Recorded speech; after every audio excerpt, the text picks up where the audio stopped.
Hello and welcome back to the Daily Refresh. Our scripture for today comes from Joshua chapter 1 verse 8. Keep this book of the law always on your lips. Meditate on it day and night, so that you may be careful to do everything written in it. Then you will be prosperous and successful.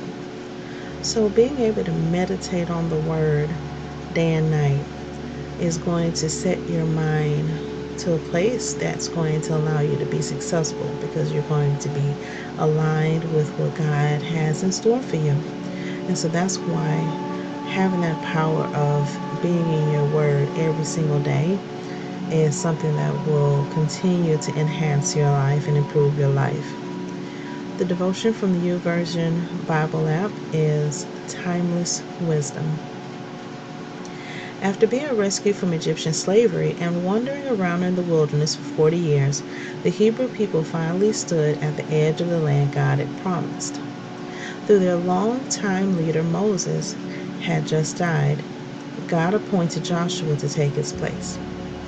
During this transition of authority, God gave Joshua some wise advice. Keep this book of the law always on your lips. Meditate on it day and night, so that you may be careful to do everything written in it. Then you will be prosperous and successful. And that's our verse for today, Joshua chapter 1, verse 8. The book of the law refers to the first 5 books of the Bible, also known as the Torah in Hebrew, or the Pentateuch in Greek. Today we have that and more, 66 books of the Bible, including the Old and New Testaments. God gave the law to Israel through Moses. These instructions reveal God's intentions, character, and heart. And even though God was speaking directly to Joshua at that time, his advice holds timeless wisdom for us today. Reading, listening to, and thinking deeply about God's story informs and shapes us. God's instructions are good, and his commandments are wise. They tell us who God is and who he's created us to be. They show us where his people have been and where they are going. When we meditate on his word, study its contents, and understand its core message, everything changes. We don't have to live meaningless lives. We can step into the world purposefully.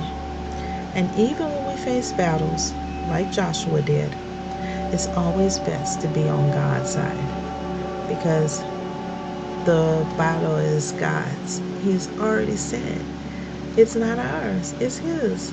And so a lot of times, if we would just hand over our battles and our burdens to God, then he can both lead and guide us through that and help us to overcome those obstacles that we may be facing. So if we can just continue to meditate on the word, continue to allow it to abide within us, then everything that we're doing will align with God, because we want to make sure that what we're thinking, what we're saying, what we're doing, how we treat people is all aligned with this word that we're meditating on day and night. So I hope that was helpful to you. I hope that is something that you can take with you throughout the rest of the day, throughout the rest of the week. And feel free to let me know if there's things that you enjoy about these, if there's things that you wish were different. Looking forward to any feedback that you might have. Until tomorrow, God bless you.